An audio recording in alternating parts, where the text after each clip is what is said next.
ஆச்சரியமும் அதிசயமான வார்த்தை. எவைகளெல்லாம் இழந்திருக்கிறீர்களோ மீண்டும் பெற்று கொள்ளப் போகிறீர்கள்.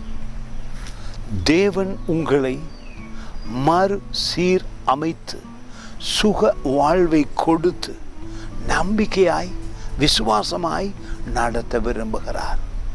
தைரியம் கொடுக்கிறார். இந்த வார்த்தையை ஒவ்வொரு நாளும் சொல்லி வருகிறேன். இந்த வார்த்தை என் உள்ளத்தை தொடுகிறது. இந்த வார்த்தை என்னை மீண்டும் கட்டி எழுப்பியும் இருக்கிறது. நிச்சயமாக இழந்தவைகளெல்லாம் பெற்றுக்கொண்டேன் இந்த வார்த்தையை விசுவசித்த உடனே. சங்கீதம் 23 என்றாலே என் உள்ளத்தை தொடும். அருமையான சங்கீதம், ஆசீர்வாதம். ஒவ்வொரு நாளும் சொல்லுங்கள்.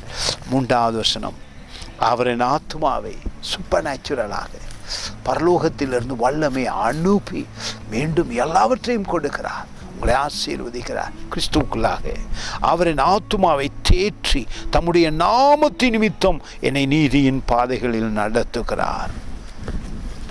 தேற்றி என்ற வார்த்தை திரும்பி கொடுக்கிறார் என்று ஆங்கிலத்தில் போட்டிருக்கிறது. ரீஸ்டோரிங் என்று. உடைந்து நொறுங்கி போன ஒரு வீட்டை மீண்டும் கட்டி எழுப்பி அழகாக பார்க்கும் பொழுது எவ்வளவு மகிழ்ச்சியாக இருக்கிறது.